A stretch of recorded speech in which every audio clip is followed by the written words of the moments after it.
말씀의 오솔길 18번째 시간입니다. 지난주 이 영상이 조금 많이 불편하셨죠? 오늘은 서해안 바람공원을 생각을 했었는데 비바람이 많이 몰아쳐서 오늘은 실내 스튜디오에서 이렇게 여러분을 만납니다.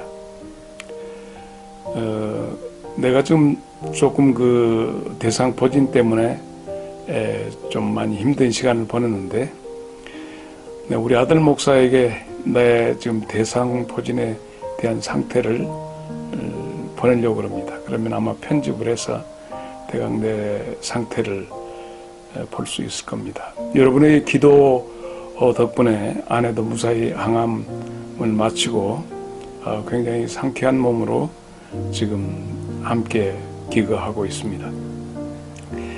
저도 예상 밖으로 통증도 없이 아주 대상포진을 잘 치르고 있습니다.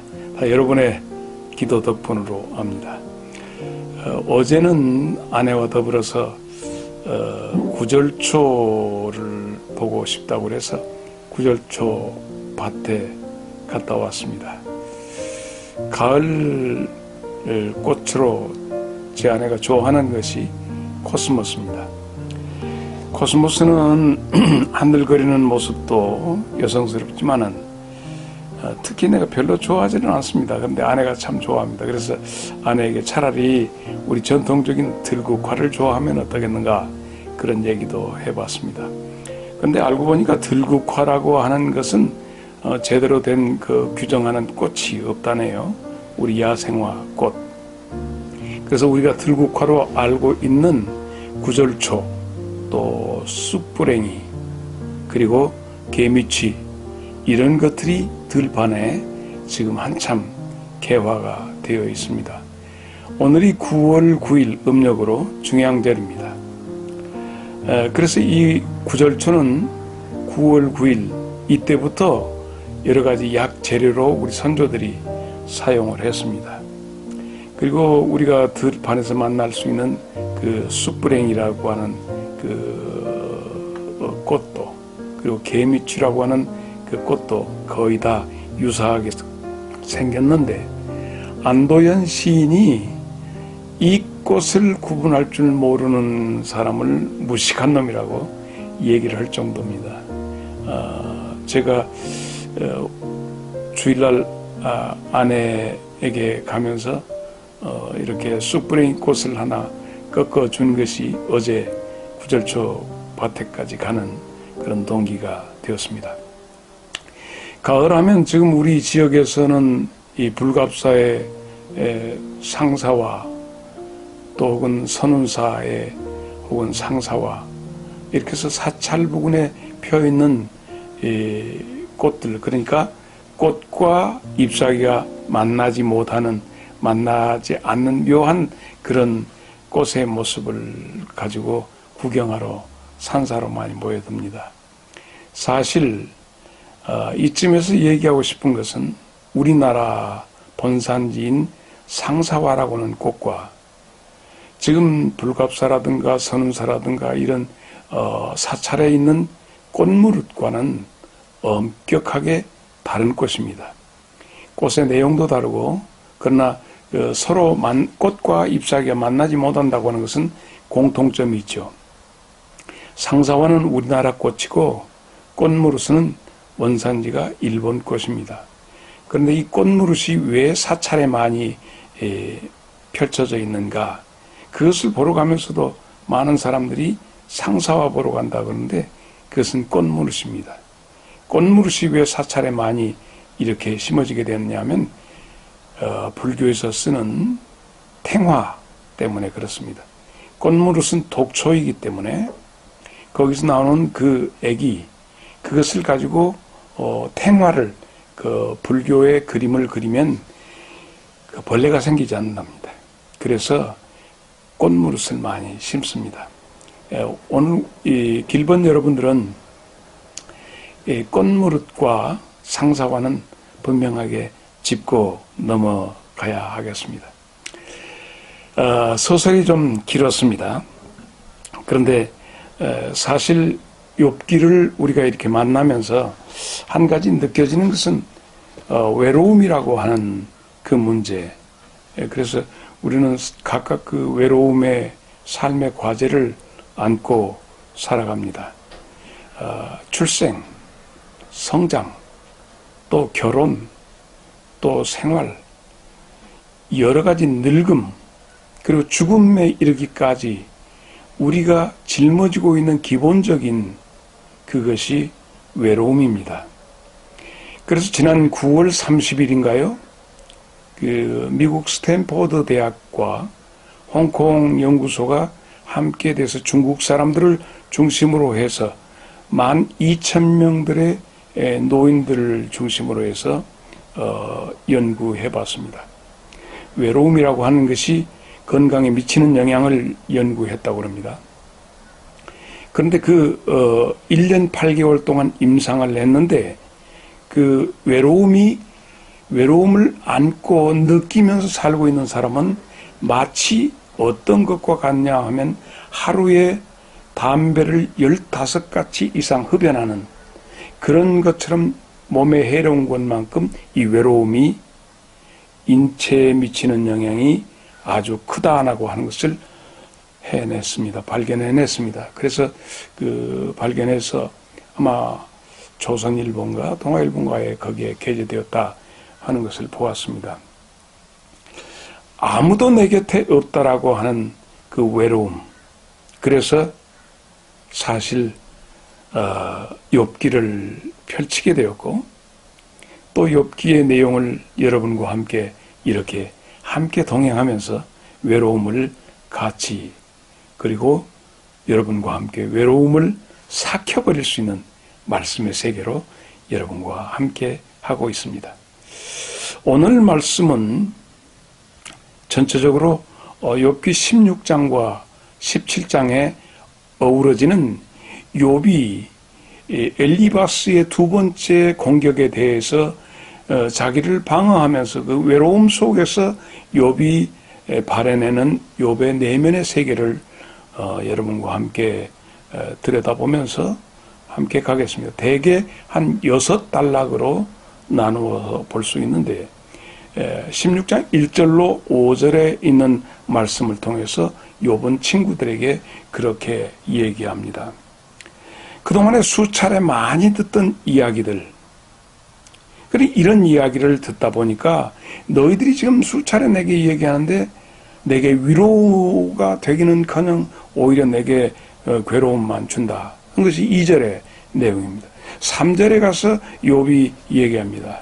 너희들은 나한테 무슨 억한 심정이 그렇게 많아서 자꾸 앞다투어 나한테 너희들이 알고 있는 것을 가지고 나한테 주입시켜서 답을 주려고 그러냐. 내가 답답해 보이냐.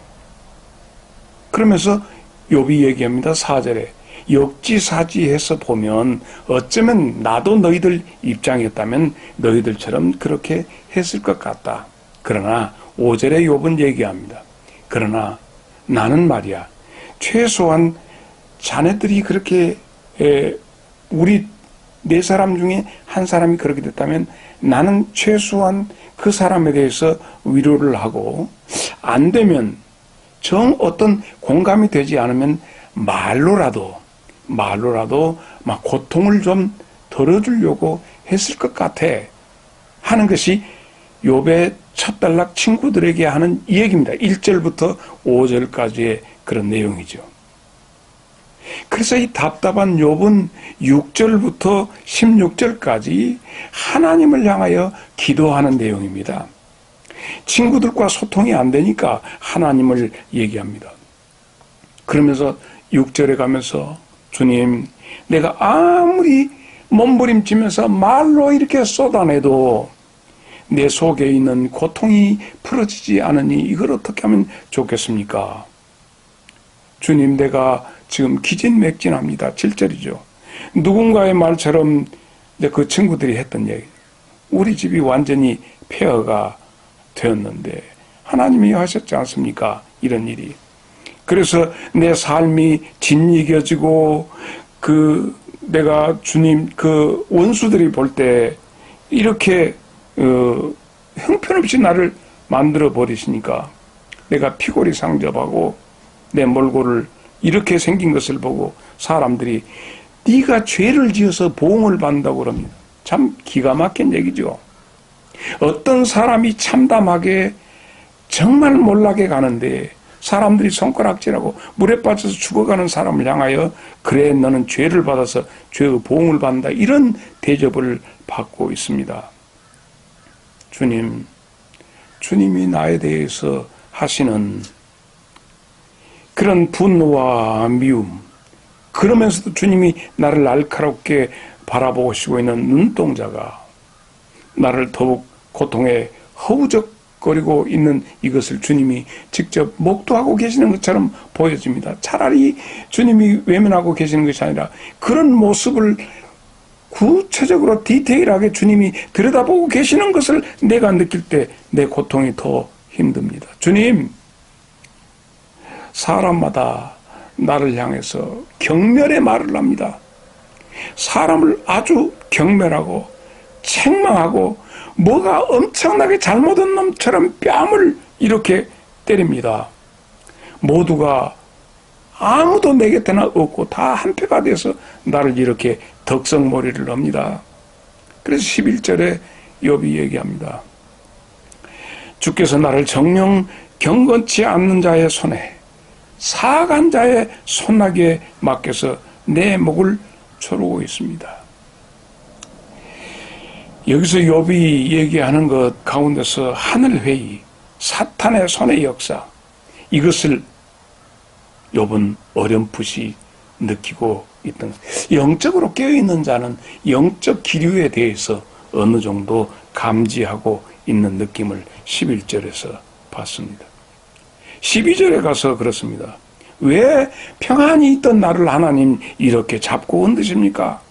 목을 조이고 짓누르고 마치 나를 왜 화살의 관역처럼 만드셔서 13절에 사방곳에서 나를 향하여 집중적으로 화살을 쏴대니 온몸에 구멍이 다 뚫려버리고 내장이 땅바닥으로 쏟아집니다.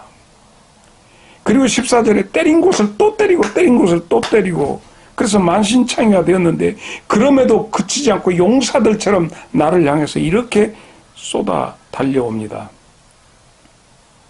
15절에 나는 쓰레기처럼 이 속에 꽉 처박혔고 이제는 나는 체면 따위 같은 것이 나에게는 없습니다. 그러면서 16절 하나님 보세요. 내가 너무너무 서럽게 울면서 너무 울다 보니까 눈꺼풀이 퉁퉁 붓고 얼굴이 벌게 졌습니다. 이제 주님 나에게는 남은 것이 죽음의 그림자만 내게 다가왔습니다.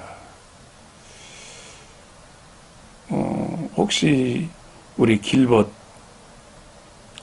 이 길동무 여러분들 가운데서 이런 지독한 경우에 외로움 속에 계신 분이 계십니까? 말씀을 통해서 주님이 하시는 말씀을 통해서 힘을 얻기를 바랍니다. 그러면서 17절부터 세 번째로 17장 2절까지 친구들아 내 말 좀 들어봐라 하고 다시 친구들을 향해서 욥이 말합니다.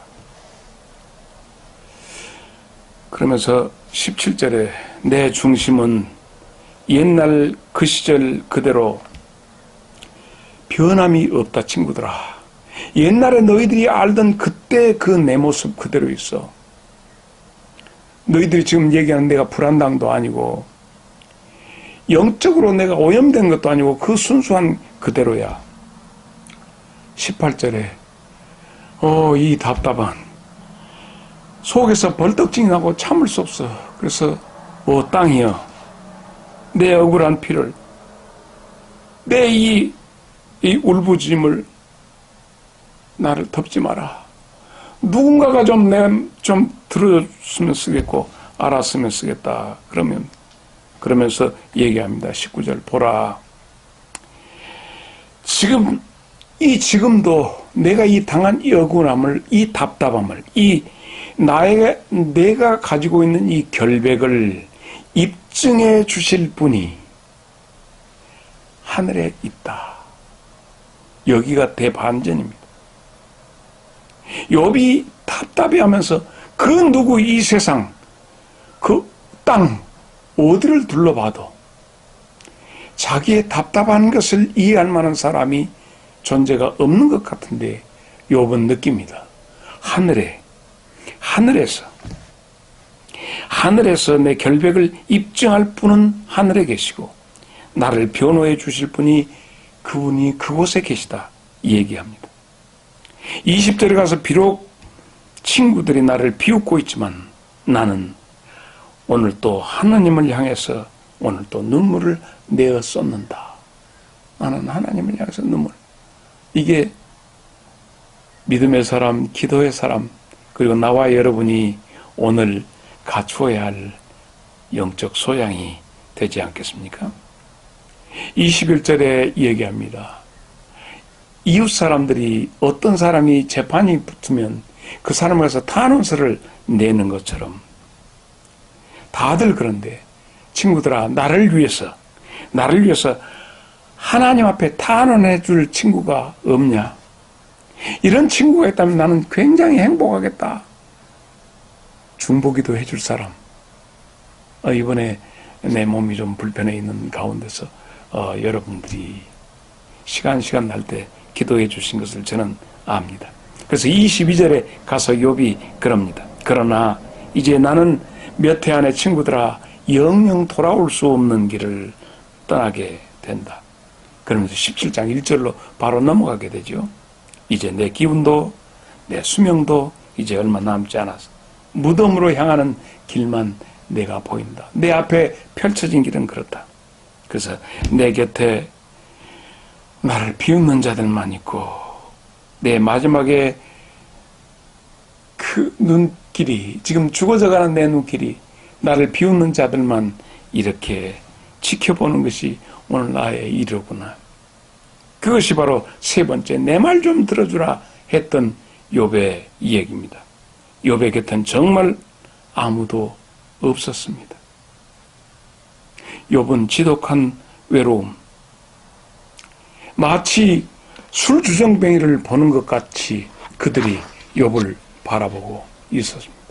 그래서 네 번째 욥은 다시 하나님께 탄원을 하는 것이 17장 3절로 4절입니다. 주밖에 없습니다. 주님밖에 없습니다. 이렇게 몸부림칩니다. 그래서 3절 보면 오 하나님 이제는 하나님이 이 몸의 보증이 되어 주십시오. 내게는 주님밖에 없습니다 하는 것이 3절이죠. 4절은 주께서 저들의 마음을 둔하게 하셔서 진실을 못 깨닫게 하셨는데 그렇다면 차라리 주님 바라기는 저들의 입 좀 막아주세요. 너무 괴롭습니다.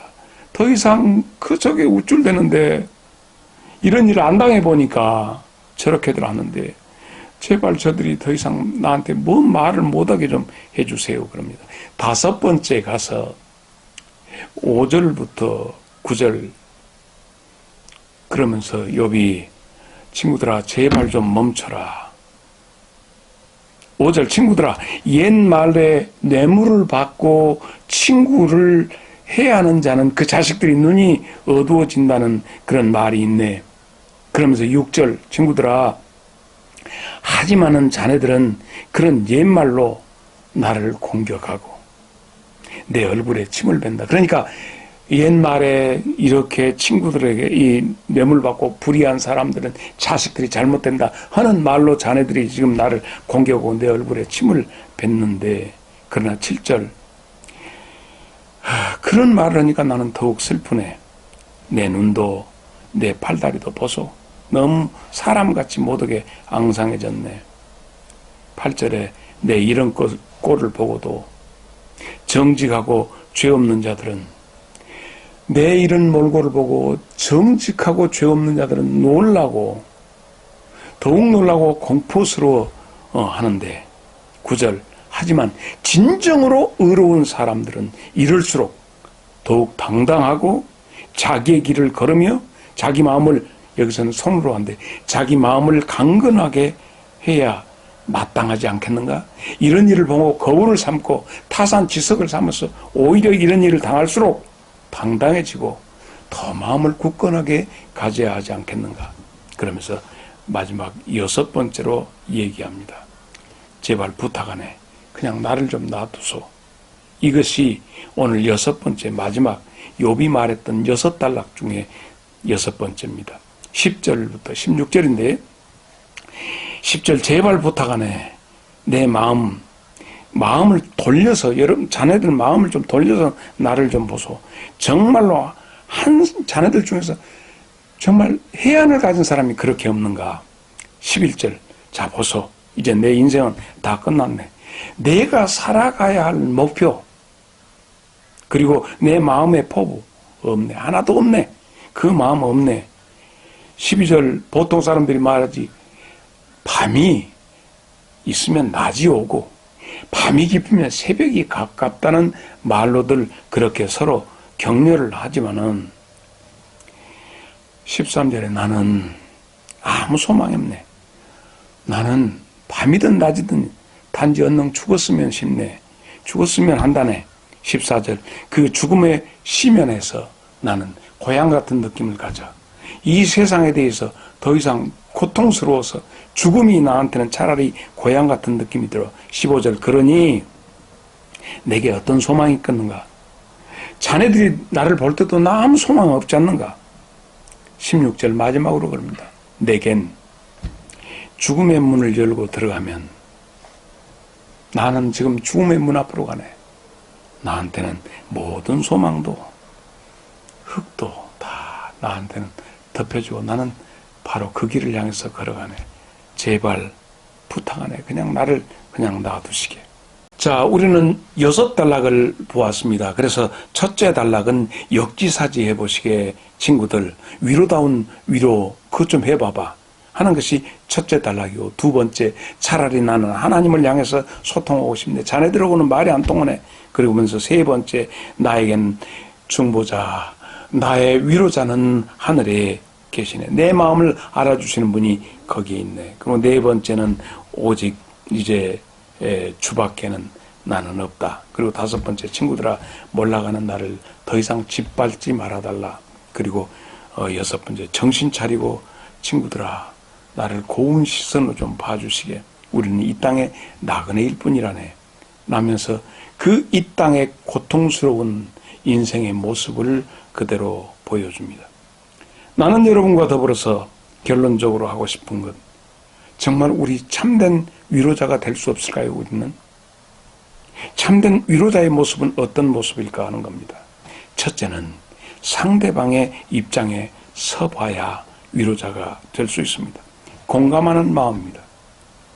성경의 마태복음 25장 33절에 보면 예수님께서 양과 염소를 오른편에는 양 왼편에는 염소를 두고 말씀하시면서 내가 갇혔을 때 내가 외로웠을 때 내가 힘들었을 때 굶주렸을 때 양들아 너희는 나를 돌보다. 어느 때 그랬습니까? 지극히 작은 소자에게 하나 위로자로 나타난 것이 곧 나를 위로한 것이었다.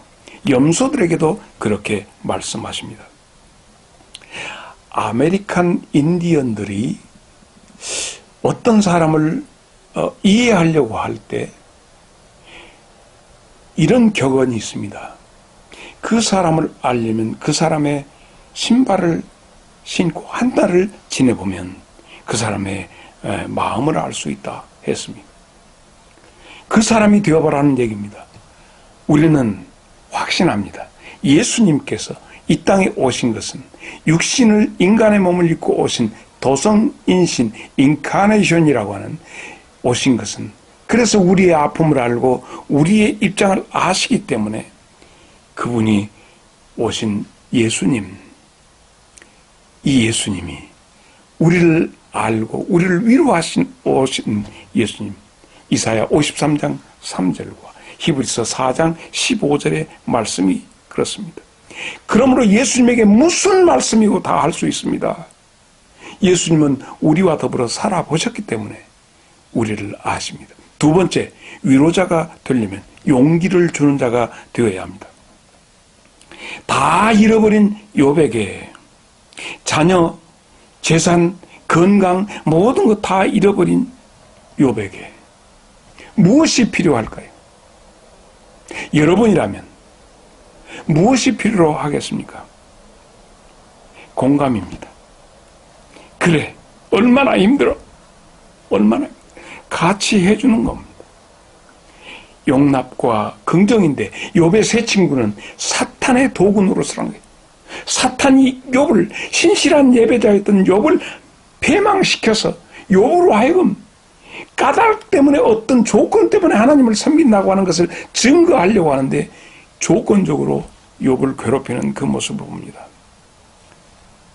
모세를 잃어버린, 지도자를 잃어버린, 모세의 수종을 들었던 여호수아에게 하나님, 천사가 나타나서 여호수아 1장 5절로 9절에 천사장을 보내서 여호수아에게 하나님 뭐라고 했습니까? 강하고 담대하라, 함께 하시겠다고 말씀해 주죠. 용기를 주는 위로자 우리 중에 없을까요? 우리 중에 시련당한 어버이들, 어려움 당한 자녀들, 내 친구들, 벗들에게 용기를 줄 수 있는 그런 위로자가 한번 되어보지 않겠습니까? 세 번째는 기도로 위로하는 자입니다. 환난 당한 사람에게 가장 필요한 것이 무엇일까요? 물질을 좀 갖다가 줄까요? 하나 좀 써라. 전화하고 선물하고, 이건 모든 건 다 일시적인 것입니다. 던지는 위로가 있습니다. 고르반, 내가 하나님 앞에 했으니까 부모한테는 안 해도 된다 하는 것이 아니라 끌어안는 위로가 필요합니다. 하나님은 우리를 끌어안습니다. 여러분 한번 이번 기회에 한번 검색을 해보세요. 윌리엄 카우파라고 하는 사람이 있습니다. 그 사람이 우울증에 빠지고 굉장히 어려워서 약으로 해서 자살하려고 하고 강물에 뛰어들어서 죽으려고 했는데 안개가 짙어가고 계속 돌다 보니까 다시 집 앞으로 와가지고 목매에 달아서 자살하고 싶어서 하려는데 줄이 끊어져서 결국 못하고 하죠. 그래서 죽는 것도 내 맘대로 하지 못하겠다라고 하는데 그에게 말씀이 스며 오게 되었고, 말씀 안에서 그가 하나님 앞에 고백한 시가 찬송이 되었죠. 찬송가 258장, 샘물과 같은 보혈은, 이 찬송시를 윌리엄 카우퍼가 쓰게 됩니다. 완전히 하늘의 큰 위로를 받고 사람으로 다시 새로운 사람이 되었습니다. 사랑하는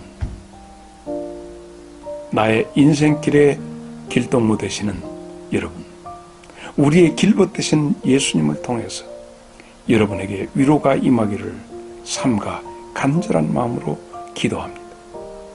이 시대의 위로자가 되십시오.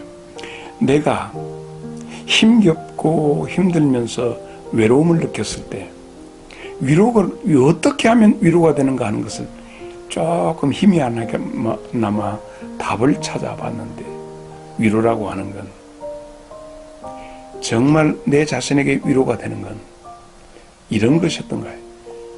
크게 소리내어 우는 방법을 가르쳐주는 것이 위로다.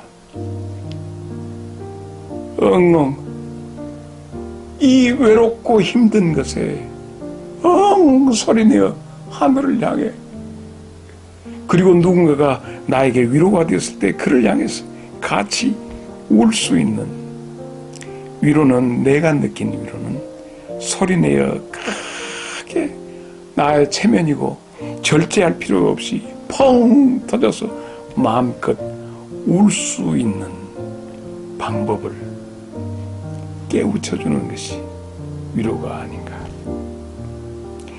나는 여러분과 함께 그런 위로의 삶을 살았으면 쓰겠어요. 그래서 정말 오늘 이 시대에 참된 위로자가 너무나도 필요합니다. 등불을 들고 가서 사람을 찾습니다 하는 것처럼 위로자가 모두 다, 우리는 위로자가 필요합니다. 한 주간 승리 하시기를 바랍니다. 서해안 바람공원에 가서 그 좋은 풍광을 여러분에게 제공하고 싶었는데 여의치 못하고 오늘 9월 9일 중양절입니다. 오늘부로 날씨가 또 차가워진다고 그럽니다. 참 우리 장성제일교회 우리 교우들은 다음 주일날 저녁에 밤에 울릉도로 출발하고 2박 3일 일정으로 갔다 온다고 합니다. 아마 다녀오는 시간쯤에 19번째 마음의 오솔길을 나는 녹음을 할 것 같습니다. 잘 다녀오시고 건강하고 환절기에 건강 유의하시기를 바랍니다. 여러분 사랑합니다. 감사합니다.